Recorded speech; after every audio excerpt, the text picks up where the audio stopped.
Students welcome to my book. இந்த வீடியோல பாலிட்டியில நம்மளோட சிலபஸ்ல இருந்து ஒன்றிய நிர்வாகம் நாடாளுமன்றம் இந்த பகுதி கவர் ஆகுறது புக்ல எங்கன்னு பாத்தீங்கன்னா 10th ஸ்டாண்டர்ட் லெசன் 2லயும் 12th ஸ்டாண்டர்ட் லெசன் 3லயும் தான் மோஸ்ட் ஆஃப் த பாயிண்ட்ஸ் வந்து கவர் ஆகும். இந்த லெசன்ஸ்ல இருக்கக்கூடிய டூ யூ நோ பகுதி அண்ட் இம்பார்ட்டன்ட் ஆர்டிகல்ஸ், அதாவது உங்களுக்கு தெரியுமா பகுதியும் இம்பார்ட்டன்ட் ஆர்டிகல்ஸ் தான் பார்க்க போறோம்.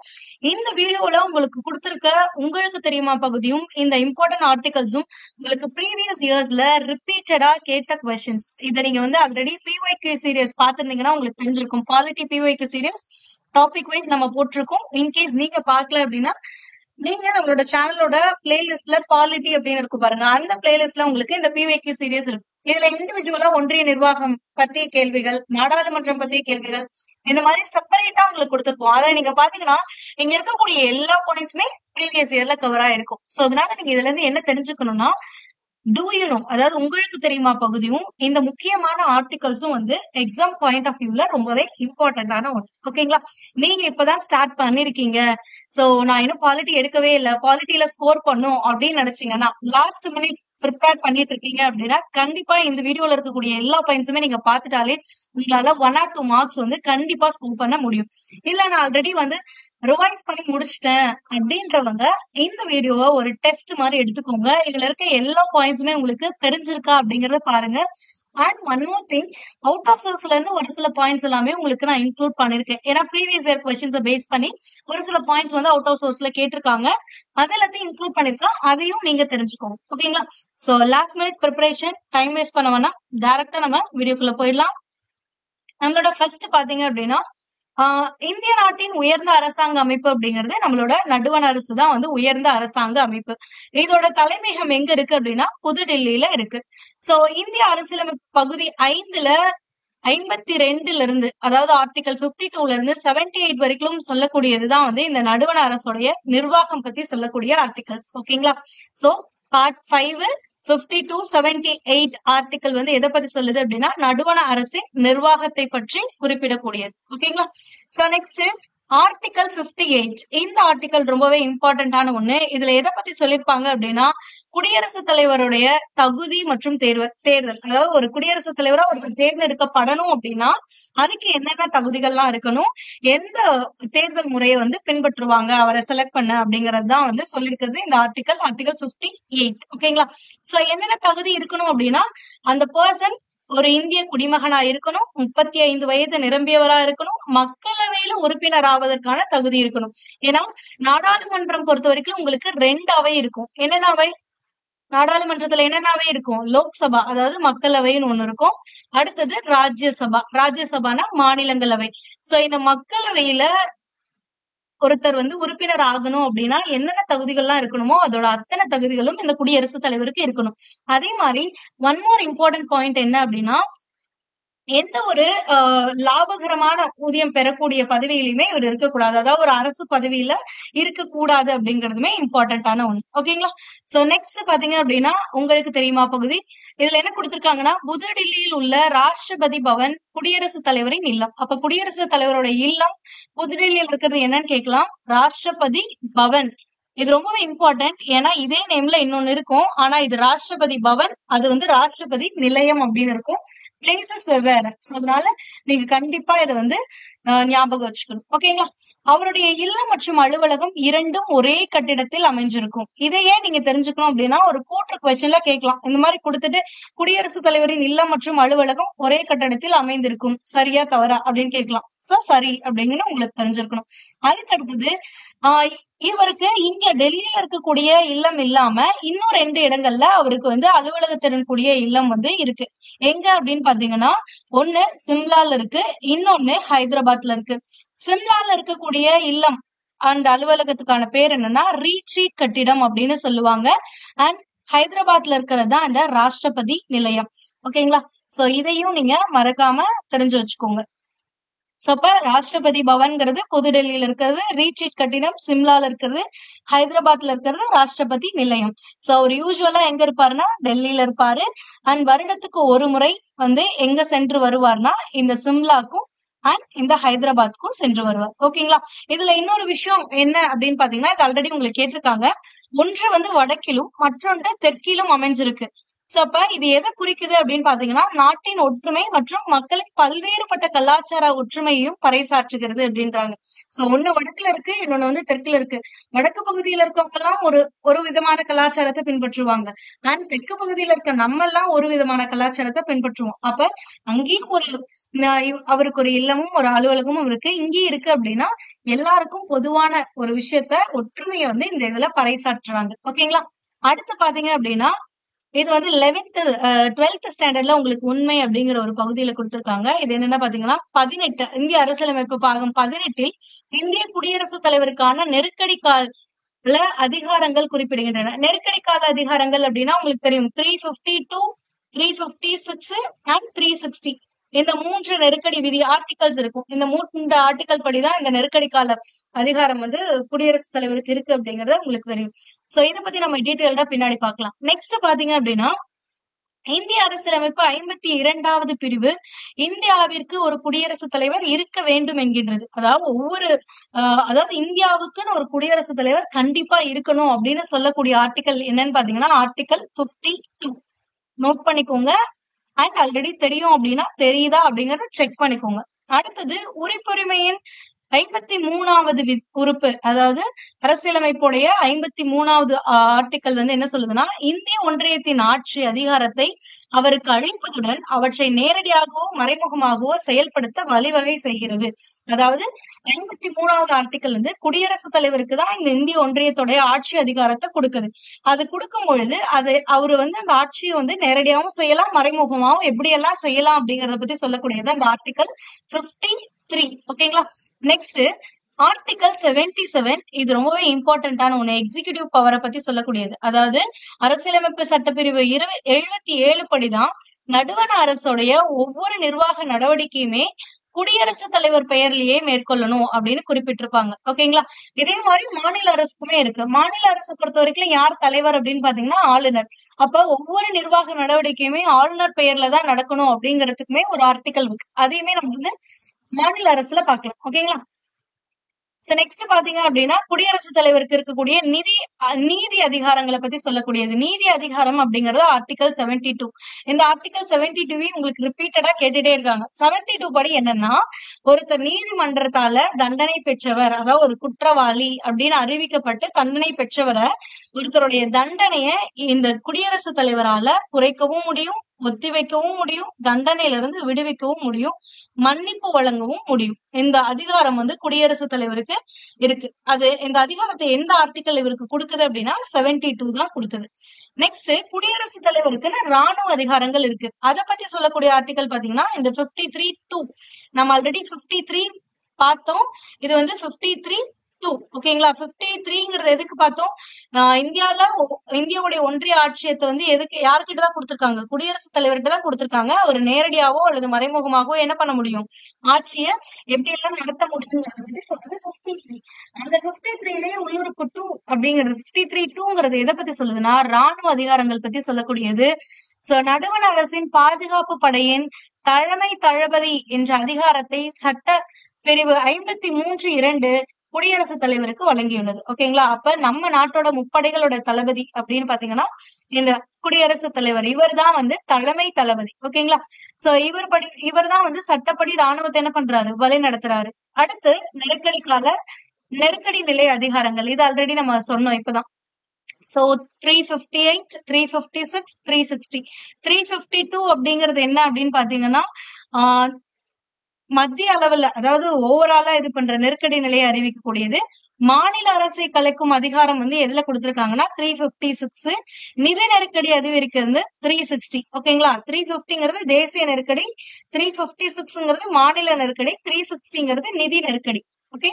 சோ நெக்ஸ்ட் பாத்தீங்க அப்படின்னா கேரளா மற்றும் பஞ்சாப் மாநிலங்களில் அதிகபட்சமாக 9 முறை குடியரசுத் தலைவர் ஆட்சி நடைபெற்றுள்ளது. சோ இது கேட்கலாம் உங்களுக்கு, எந்த மாநிலங்களில் 9 முறை குடியரசுத் தலைவரின் ஆட்சி நடைபெற்றது அப்படின்னு பாத்தீங்கன்னா கேரளா அண்ட் பஞ்சாப். முதன்முறையா எந்த மாநிலத்துலதான் அந்த குடியரசுத் தலைவர் ஆட்சி நடக்குது அப்படின்னா பஞ்சாப்ல. ஏன்னா பஞ்சாப்ல ஃபர்ஸ்ட் டைம் எப்போ குடியரசுத் தலைவர் ஆட்சிக்கு வந்துச்சு அப்படின்னா 1951. இது உங்க புக்ல இல்ல, நோட் பண்ணிக்கோங்க. இதையும் கொஸ்டினா கேட்கப்படலாம். அடுத்து கேரளால எப்ப ஃபர்ஸ்ட் டைம் வந்துச்சு அப்படின்னு பாத்தீங்கன்னா 1959 தான் வந்து கேரளால ஃபர்ஸ்ட் டைம் குடியரசுத் தலைவர் ஆட்சி நடைமுறைக்கு வருது. ஓகேங்களா? சோ நெக்ஸ்ட் குடியரசுத் தலைவர் நீக்கம். அப்ப எப்படி நியமனம் செய்யணும், அவருக்கான அதிகாரங்கள், அவரோட பெயர்ல எப்படி ஆட்சி செய்யறாங்க, அவருக்கான நீதி அதிகாரம் என்ன, ராணுவ அதிகாரம் என்ன, இதெல்லாமே பார்த்தோம்.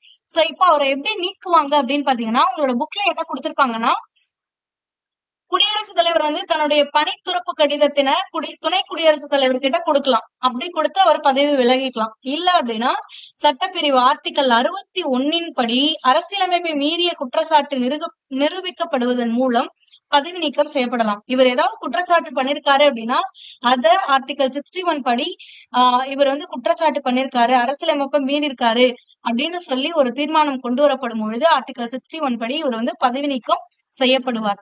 சோ இதுதான். ஆனா உங்களுக்கு ஒரு கொஸ்டின் கேட்டிருந்தாங்க ப்ரீவியஸ் இயர்ல. என்ன கேட்டிருந்தாங்க அப்படின்னா, குடியரசுத் தலைவரின் நீக்கம் தொடர்பான ஆர்டிகல் எது, விதி எது அப்படின்னு கேட்டிருந்தாங்க. இதுல 4 ஆப்ஷன்ஸ் ABCD எல்லாத்துலயுமே வந்து உங்களுக்கு என்ன இருந்துச்சு அப்படின்னா ஆர்டிகல் 61 இருந்துச்சு, எல்லாத்துலயுமே இருந்துச்சு. அண்ட் இதோட இன்னும் ஒரு சில ஆர்டிக்கலை இன்க்ளூட் பண்ணிருந்தாங்க. ஒரு இதுல வந்து 56(1) இன்க்ளூட் பண்ணாங்க, இன்னொன்னு 53, இன்னொன்னு 54, இன்னொன்னு 57. சோ இந்த மாதிரி இன்க்ளூட் பண்ணதுல எது அப்படின்னு கேட்டாங்க. எல்லாருமே 61 தெரியும், ஆனா இந்த 51(6)B அப்படிங்கிறது யாருக்குமே தெரிஞ்சிருக்காது. சோ அதனால இதை நோட் பண்ணி வச்சுக்கோங்க. குடியரசுத் தலைவர் நீக்கம் பற்றி சொல்லக்கூடிய ஆர்டிகல் 61 மட்டும் கிடையாது, இந்த 56(1)B அப்படிங்கிறது தான். சோ 56(1) அப்படிங்கிறதுமே வந்து உங்களுக்கு குடியரசுத் தலைவர் நீக்கத்தை பத்தி சொல்லக்கூடியது. இதை ஸ்பெசிபிக்கா சொல்லணும்னா இந்த 56(1)ல தான் என்ன சொல்லிருப்பாங்க அப்படின்னா 56(1)A அப்படிங்கிறதுல குடியரசுத் தலைவர் தன்னுடைய பணித்துறப்பு கடிதத்தை துணை குடியரசுத் தலைவரிடம் கொடுத்து பதவி விலகலாம் அப்படின்னு சொல்லக்கூடியது இந்த 56(1)A. அடுத்தது 56(1)B என்ன சொல்லிருப்பாங்கன்னா, இவர் அரசியலமைப்பை மீறிய குற்றச்சாட்டு நிரூபிக்கப்பட்டால் ஆர்டிகல் 61 படி பதவி நீக்கம் செய்யப்படுவார்னு சொல்லியிருக்கிறது 56(1)B. சோ அதனால இதுலயுமே இவருடைய நீக்கத்தை பத்தி குறிப்பிட்டிருப்பாங்க. சோ இதை நோட் பண்ணி வச்சுக்கோங்க. ஓகேங்களா? நெக்ஸ்ட் யார பார்க்க போறோம்னா துணை குடியரசுத் தலைவர். சோ அரசியலமைப்பு 63வது சட்டப்பிரிவு, அதாவது ஆர்டிகல் 63 படி இந்தியாவுல துணை குடியரசுத் தலைவர் பதவி வழங்குது. அதாவது இந்தியால ஒரு துணை குடியரசுத் தலைவர் இருக்கணும் அப்படின்னு சொல்லக்கூடிய ஆர்டிகல் எதுனா 63. அதே மாதிரி குடியரசுத் தலைவர் பதவி இருக்கணும்னு சொன்னது என்னது, ஆர்டிகல் 52. இப்பதான் பார்த்தோம் லாஸ்ட் இதுல. சோ நெக்ஸ்ட் இந்த துணை குடியரசுத் தலைவர் பதவிதான் இந்த இந்திய நாட்டுல 2வது உயர்ந்த பதவி. அதுக்கு அடுத்தது குடியரசுத் தலைவருக்கு அடுத்த தரநிலையில இருப்பவரும் இவர் தான். ஓகேங்களா? சோ இந்த பதவி எந்த கண்ட்ரில இருந்து நம்ம எடுத்துக்கிட்டோம் அப்படின்னு பாத்தீங்கன்னா, இந்த பதவி அமெரிக்க துணை குடியரசுத் தலைவரின் பதவியை போன்று. ஓகேங்களா? சோ நெக்ஸ்ட் இங்க கொடுத்திருக்க இந்த பிக்சர் டாக்டர் ராதாகிருஷ்ணன் அவர்களுடைய புகைப்படம். இதுல என்ன சொல்லிருப்பாங்கன்னா, முதல் துணை குடியரசுத் தலைவர் யாருன்னு பாத்தீங்கன்னா டாக்டர் ராதாகிருஷ்ணன். அப்போ முதல் குடியரசுத் தலைவர் யார் அப்படிங்கறத கமெண்ட் பண்ணுங்க. ஓகேங்களா? இங்க உங்களுக்கு டேரக்டா கொடுத்தது முதல் துணை குடியரசுத் தலைவர் யாரு, டாக்டர் ராதாகிருஷ்ணன். ஆனா முதல் குடியரசுத் தலைவர் யார் வந்து ஃபர்ஸ்ட் பிரசிடென்ட் ஆஃப் இந்தியா, அவங்கள நீங்க கமெண்ட் பண்ணுங்க. தெரியுதா அப்படிங்கறத நம்ம செக் பண்ணோம். ஓகேங்களா? சோ நெக்ஸ்ட் ஒன் குடியரசுத் தலைவர் மற்றும் துணை குடியரசுத் தலைவர் பதவிகள் ஒரே சமயத்தில் காலியாக இருக்கும் பட்சத்தில், அதாவது ஒரு நாட்டுல குடியரசுத் தலைவரும் இல்ல, பதவி விலகிட்டாருன்னு வச்சுக்கோங்க, இப்ப துணை குடியரசுத் தலைவரும் இல்ல அப்படின்னா, இந்த மாதிரி 2 பதவியுமே ஒரே நேரத்துல காலியா இருந்துச்சு அப்படின்னா அப்ப யாரு குடியரசுத் தலைவரா பணியாற்றுவாங்கன்னா உச்ச நீதிமன்றத்தோட தலைமை நீதிபதி தான் குடியரசுத் தலைவரா வந்து பணியாற்றுவார். ஓகேங்களா? சோ இவர் இப்படி பணியாற்றும் பொழுது குடியரசுத் தலைவரா பணியாற்றுவாருன்னு சொல்லியாச்சு. அப்ப ஒரு குடியரசுத் தலைவருக்கு என்ன அதிகாரம் எல்லாம் கொடுக்குறாங்களோ அது எல்லாமே இவருக்கும் இருக்கும். சோ இந்த மாதிரி ஒரு நிகழ்வு இந்தியால நடந்திருக்கா அப்படின்னா நடந்திருக்கு. எந்த இயர்னு பாத்தீங்கன்னா 1969. இந்த இயர் ரொம்பவே இம்பார்ட்டன்ட். இதை டைரக்டா இப்படியே கேட்கலாம். குடியரசுத் தலைவர் மற்றும் துணை குடியரசுத் தலைவர் பதவிகள் ஒரே சமயத்தில் காலியாக இருந்த ஆண்டு எது அப்படின்னு கேட்கலாம். 1969. அப்போ இந்தியாவுடைய உச்ச நீதிமன்றத்தின் தலைமை நீதிபதியா பதவி வகித்தவர் யாருன்னு பாத்தீங்கன்னா எம் ஹிதயதுல்லா. சோ இவர் தான் வந்து குடியரசுத் தலைவரா நியமிக்கப்பட்டாரு. சோ இந்த இயர் அண்ட் யாரு அப்படிங்கறத நோட் பண்ணி வச்சுக்கோங்க. நெக்ஸ்ட் பாத்தீங்க அப்படின்னா பிரதம அமைச்சர்ல அரசியலமைப்பு சட்டப்பிரிவு 74(1) குடியரசுத் தலைவருக்கு உதவிடவும் அறிவுரை வழங்கிடவும் பிரதம அமைச்சரை தலைமையராக கொண்ட ஒரு அமைச்சரவை குழு இருக்க வேண்டும் அப்படின்னு சொல்லக்கூடிய ஆர்டிகல் தான் இந்த 74(1). இதுவுமே ரொம்ப இம்பார்ட்டன்ட், அடிக்கடி கேடுது. இது உங்களுக்கு 74 கொடுத்தாலும் இதுதான். ஓகேங்களா? சோ ஜென்ரலா வந்து 74 கொடுத்திருப்பாங்க உங்களோட ஒரு சில கொஸ்டின்ஸ்ல. அதாவது என்ன சொல்லிருப்பாங்கன்னா, குடியரசுத் தலைவருக்கு உதவிட ஒரு பிரதம அமைச்சர் தலைமையிலான ஒரு அமைச்சரவை குழு இருக்கணும் அப்படின்னு எந்த ஆர்டிகல் சொல்லும் அப்படின்னு கேட்டிருந்தாங்க. சோ ஆர்டிகல் 74 தான் அங்க கொடுத்திருந்தாங்க. இங்க எக்ஸாக்ட் 74(1). ஓகேங்களா? நெக்ஸ்ட், பிரதம அமைச்சருடைய செயல்பாடுகளும் கடமைகளும். இவருடைய கடமைகளை பத்தி சொல்லக்கூடிய ஆர்டிகல் இது. பிரதமருடைய கடமைகள் பத்தி கூறக்கூடிய ஆர்டிகல் 78. அண்ட் இன்னொரு விஷயம் இதுல இம்பார்ட்டன்ட் என்ன அப்படின்னு பாத்தீங்கன்னா, பிரதமர் அப்படிங்கிறவரு குடியரசுத் தலைவருக்கும் அமைச்சரவைக்கும் நடுவுல பாலமா இருக்கவர் தான் வந்து பிரதமர். சோ இத பத்தி சொல்லக்கூடிய ஆர்டிகலுமே இந்த 78 தான். இந்த 78க்கு கீழே நிறைய சொல்லிருப்பாங்க, அதுல ஒண்ணுதான் இந்த இது. சோ அப்ப குடியரசுத் தலைவருக்கும் அமைச்சரவைக்கும் இடையே பாலமாக பிரதமர் செயல்படுகிறார் கூற்று கொடுத்துட்டாங்க. இதனை பற்றி குறிப்பிடுவது ஆர்டிகல் 78 அப்படின்னு செகண்ட் கூற்று கொடுத்துட்டாங்க. இப்போ இதுல எது சரி அப்படின்னு கேட்டிருப்பாங்க. அப்படின்னா என்னன்னா, ரெண்டுமே சரிதான். ஆர்டிகல் 78ல தான் இதை பத்தி சொல்லியிருக்காங்க. அண்ட் இந்த மாதிரி இருக்கிறதும் சரியான ஒரு விஷயம். ஆர்டிகல் 78 சொல்றதுதான் இந்த விஷயம். ஓகேங்களா? இதே மாதிரி நம்மளுக்கு மாநில அளவுலயுமே வரும். மாநில அளவுல பாத்தீங்கன்னா ஆளுநர், இந்தாண்ட அமைச்சரவை, இங்கேயும் அமைச்சர்கள் தான். நடுவுல யார் இருப்பாருன்னா முதலமைச்சர் இருப்பாரு. அவ்வளவுதான், வேற ஒண்ணுமே கிடையாது. சோ நெக்ஸ்ட் பாத்தீங்க அப்படின்னா, இந்த முடிவு வாக்கு, இந்த கேஸ்டிங் ஓட் அப்படிங்கறதுமே இம்பார்ட்டன்டான ஒண்ணு. யாரு எப்ப போடுவாங்க அப்படிங்கறது தெரியணும். சோ மாநிலங்களவையில சட்ட மசோதா மீது நடைபெறக்கூடிய வாக்கெடுப்பு சமநிலையில இருக்கும் பட்சத்துல, அதாவது மாநிலங்களவையில வந்து ஒரு மசோதாக்கு வாக்கெடுப்பு நடத்துறாங்க. அந்த வாக்கெடுப்புல வந்து மாநிலங்களவையில இருக்க 2 பக்கத்தினர் வேணும்னு ஒரு சிலர் வாக்களிப்பாங்க, ஒரு சிலர் வேணாம்னு வாக்களிப்பாங்க. கரெக்டா அந்த சட்டம் வந்து கொண்டு வரலாம், கொண்டு வர வேண்டாம்னு. சோ இந்த மாதிரி 2 சைடுமே வந்து ஈக்குவல் ஆயிடுச்சு அப்படின்னா அப்ப என்ன பண்ணுவாங்க அப்படின்னா, ஆர்டிகல் 100 சட்டப்பிரிவு 100 படி துணை குடியரசுத் தலைவர் வந்து ஒரு வாக்களிப்பார். அவர் எந்த பக்கம் வாக்களிக்கிறாரோ அந்த சைடு தான் வந்து அந்த சட்டம் நடக்குமா, நிறைவேறுமா, நிறைவேறாதங்கிறது தீர்மானிக்கும். ஓகேங்களா? சோ அந்த ஒரு வாக்கு மட்டுமே தேவைங்கிற நிலையை குறிக்கிறது தான் வந்து இந்த கேஸ்டிங் ஓட். ஓகேங்களா? சோ இந்த இதுல வந்து இவருடைய முடிவுக்கு யாருமே எதிர்ப்பு தெரிவிக்க முடியாது, யாருக்கும் அந்த உரிமையும் கிடையாது.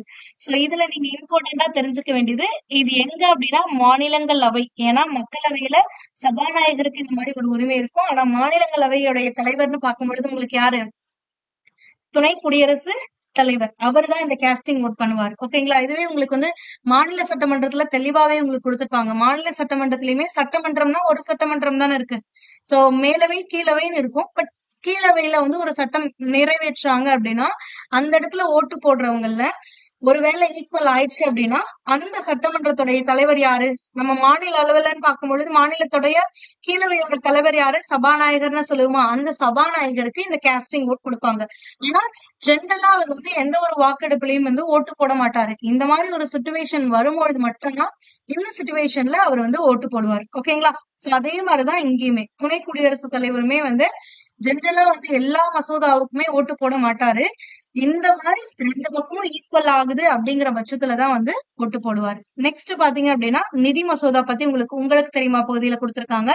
இந்த நிதி மசோதா அப்படிங்கிறது வந்து என்னன்னா, இந்த நிதி மசோதாவை திருத்தம் செய்யவோ அல்லது நிராகரிக்கவோ மாநிலங்களவைக்கு அதிகாரமே கிடையாது.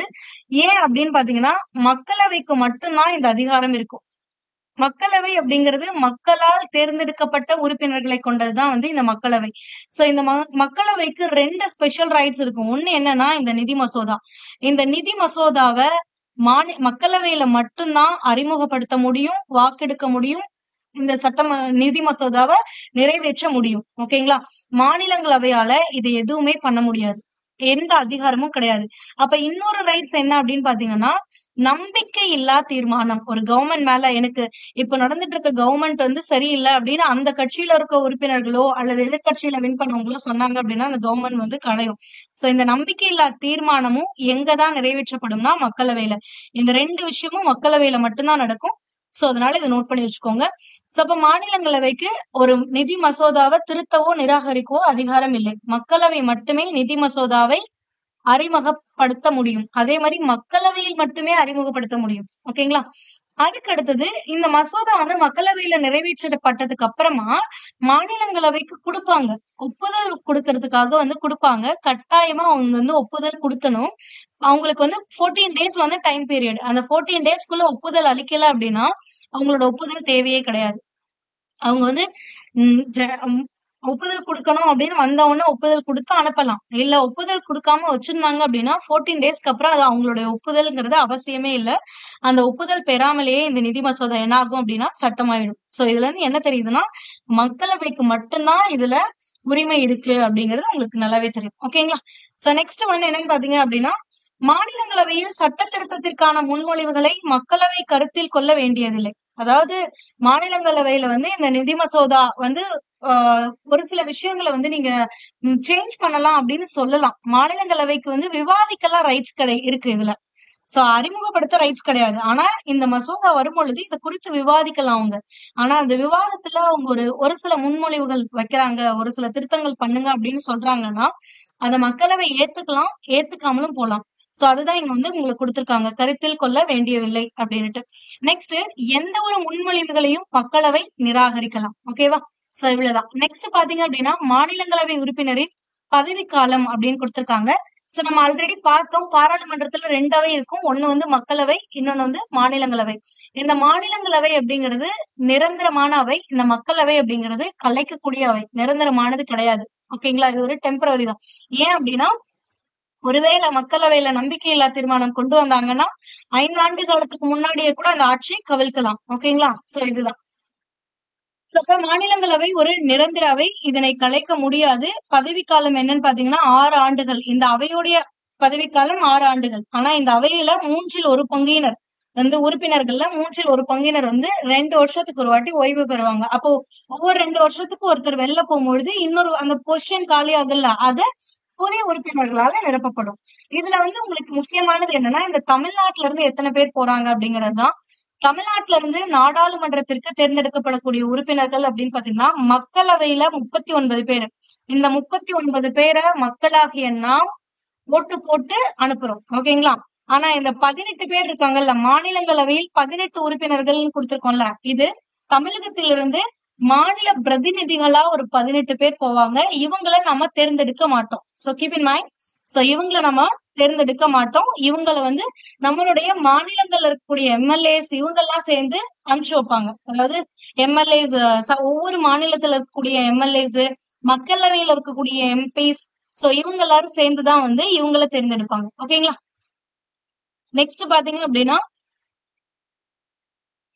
ஒரு மசோதாவை நிதி மசோதாவா அல்லது சாதாரண மசோதாவா என தீர்மானிக்கும் அதிகாரம் யார்கிட்ட இருக்கு அப்படின்னு கேட்டிருக்காங்க. இதை தீர்மானிக்கக்கூடிய அதிகாரம் யார்கிட்ட இருக்குன்னா சபாநாயகர் கிட்ட மட்டும்தான் இருக்கு. சோ இதையும் நோட் பண்ணிக்கோங்க. இதுவுமே உங்களுக்கு கொஸ்டினா கேட்டிருக்காங்க. நெக்ஸ்ட், சபாநாயகர் பதவி காலியா இருக்கும் பொழுது யார் சபாநாயகரா இருப்பாங்கன்னா துணை சபாநாயகர் தான் வந்து அந்த மக்களவைக்கு தலைமை வகிப்பார்.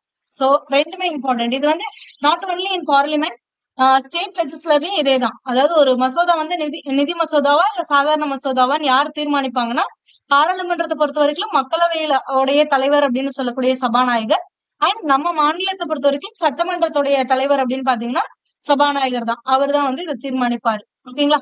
நெக்ஸ்ட், நாடாளுமன்றத்துல 3 வகையான கூட்டத்தொடர் நடக்கும். ஒண்ணு நிதிநிலை அறிக்கை, இன்னொன்னு மழைக்கால கூட்டத்தொடர், இன்னொன்னு குளிர்கால கூட்டத்தொடர்.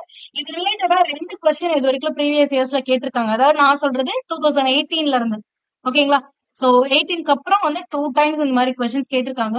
இதுல என்னன்னா இந்த நிதிநிலை அறிக்கைங்கிறது எந்த மந்த்ல இருந்து எது வரைக்கும் அப்படிங்கிறது இம்பார்ட்டன்ட். February to May. மழைக்கால கூட்டத்தொடர் அப்படிங்கிறது ஜூலைல இருந்து செப்டம்பர் வரைக்கும்.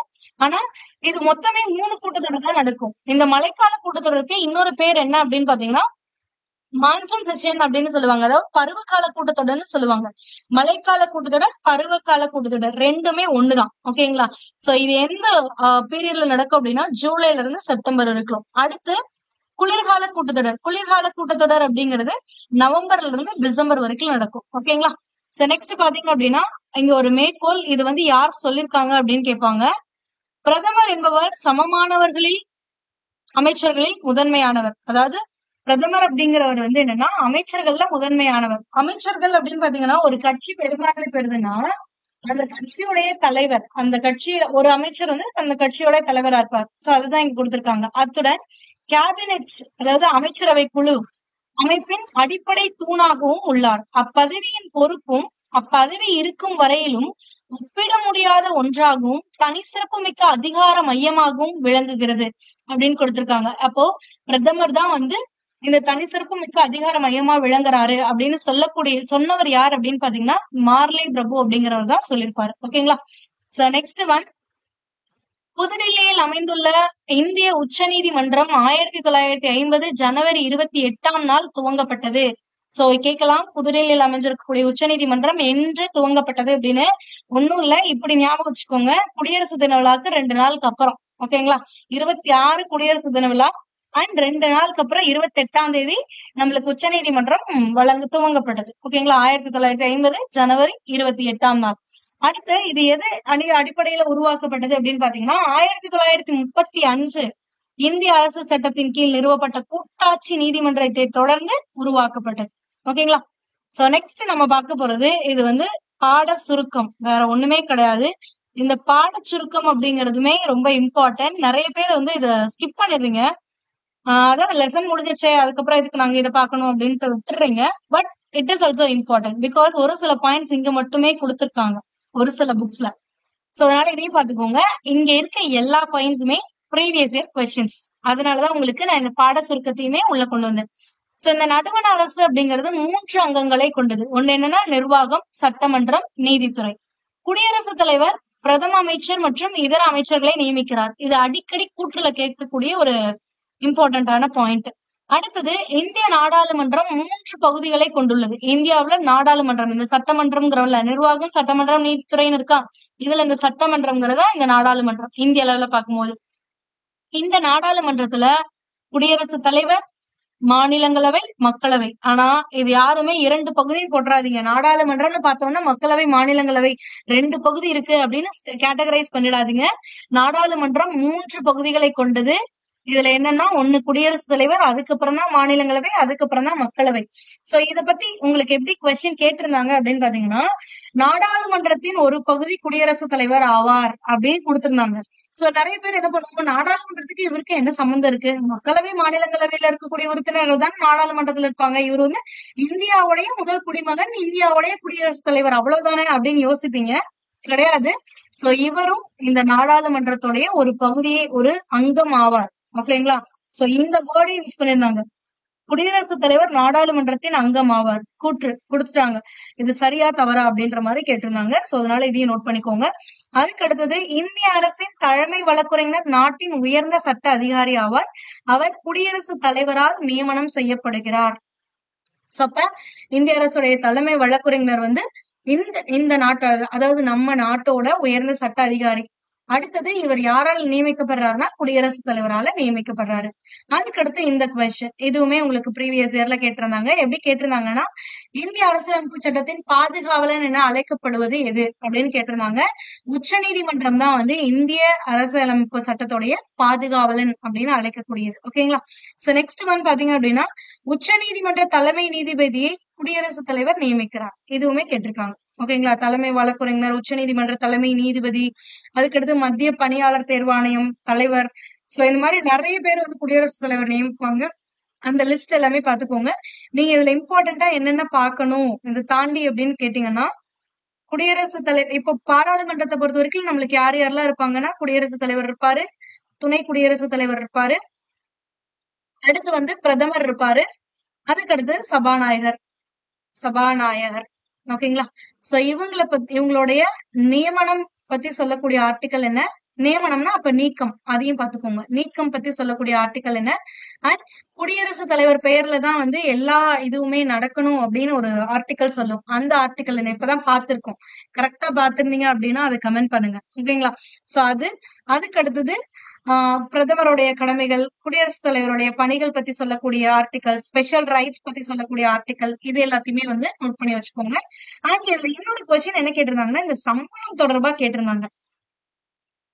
இந்த சம்பளம் அப்படிங்கிறது வந்து இந்த குடியரசுத் தலைவர், துணை குடியரசுத் தலைவர் இவங்களுக்கு எல்லாம் வந்து இந்திய தொகுப்பு நிதியம்ல இருந்து இங்க எல்லாருக்குமே இந்த அரசு தலைமை வழக்குரைஞர், உச்சநீதிமன்ற நீதிபதி, குடியரசுத் தலைவர், துணை குடியரசுத் தலைவர் இவங்க எல்லாருக்குமே இந்திய நிதி நிதி இதுல இருந்து போகும். ஓகேங்களா? நிதி தொகுப்புல இருந்து போகும். இதே மாநில அளவுல பாத்தீங்கன்னா மாநில தொகுப்புல இருந்து போகும். அதாவது யார் யாருக்குன்னா ஆளுநருக்கு, உச்ச நீதிமன்றம் அந்த மாதிரி இருக்கவங்களுக்குலாம். ஓகேங்களா? சாரி, உச்ச நீதிமன்றம் பாருங்க, தவறா சொல்லிட்டேன், மன்னிச்சிருங்க. சோ இவ்வளவுதான். சோ இதுல உங்களுக்கு ஏதாவது இந்த பாராளுமன்றம் ரிலேட்டடா உங்களுக்கு ஏதாவது டவுட்ஸ் இருந்துச்சு அப்படின்னா அதை கமெண்ட் பண்ணுங்க. நீங்க இப்ப பார்த்த ஒவ்வொரு விஷயமுமே உங்களுக்கு ப்ரீவியஸ் இயர்ல கேட்டக்கூடிய ஒரு விஷயம் தான். சோ இதுக்கான பிடிஎஃப் நான் வந்து நம்மளோட டெலிகிராம் சேனல் பிஏ புக்ல கொடுக்குறேன். இந்த பிஏ புக் டெலிகிராம் சேனலோட லிங்க் எங்க இருக்கு அப்படின்னு பாத்தீங்கன்னா நம்மளோட யூடியூப் சேனலோட பயோல இருக்கு. சோ அதுல சர்ச் பண்ணிக்கோங்க. நம்மளோட சேனல்ல கிளிக் பண்ணீங்கன்னா சேனலோட டிஸ்கிரிப்ஷன் இருக்கலாம், அங்க வந்து உங்களுக்கு இதுக்கான லிங்க் இருக்கும், டெலிகிராம் லிங்க்னு இருக்கும். சோ அதுல கிளிக் பண்ணி ஜாயின் பண்ணிக்கோங்க. இது மாதிரி போடக்கூடிய ஒவ்வொரு வீடியோஸோட பிடிஎஃப்மே வந்து உங்களுக்கு நான் அப்லோட் பண்றேன். பிகாஸ் ஃபர்ஸ்ட் டைம் பார்க்கும்போது எக்ஸ்பிளனேஷனோட பாத்துக்கோங்க. ஓகேங்களா? சோ செகண்ட் டைம் நீங்க ரிவிஷன் எல்லாம் பண்ணும்போது அந்த பிடிஎஃப் வச்சு மட்டும் ஜஸ்ட் பாத்துக்கிட்டா போதும். That is enough. So more then enough. So ஏதாவது டவுட்ஸ் இருந்தா கமெண்ட் பண்ணுங்க. அண்ட் இது ரிலேட்டடா உங்களுக்கு இன்னும் டவுட் இருக்கு, அதாவது நான் என்ன சொல்றேன்னா இதெல்லாம் உண்மையாலுமே கேட்டிருந்தாங்களா மேம், சும்மா வீடியோக்கு வியூஸ்க்காக வந்து நீங்க சொல்றீங்களா அப்படின்னு உங்களுக்கு ஏதாவது டவுட் இருந்திருந்தா உங்களுக்கு பிவைக்யூ சீரியஸ்ல பாராளுமன்றம் அப்படின்னு 2 டாபிக் போட்டிருப்பேன். பாராளுமன்றம் பார்ட் 1 அண்ட் பார்ட் 2 2 வீடியோ போட்டிருக்கோம், அப்லோட் பண்ணிருக்கோம். இந்த 2 வீடியோ ஏன் அப்லோட் பண்ணிருக்கோம்னா இந்த டாபிக் வந்து ரொம்பவே பெருசானது. இந்த டாபிக்ல இருந்து தான் நிறைய கொஸ்டின்ஸ் உங்களுக்கு கேட்டிருக்காங்க. சோ இந்த பிவைக்யூ சீரியஸ் நீங்க பாத்தீங்க அப்படின்னா அது உண்மையா இல்லையா அப்படிங்கிறது உங்களுக்கு தெரிஞ்சிடும். ஓகேங்களா? So simple. சோ ஏதாவது டவுட்ஸ் இருந்தா கேளுங்க. All the best for your exam. Thank you.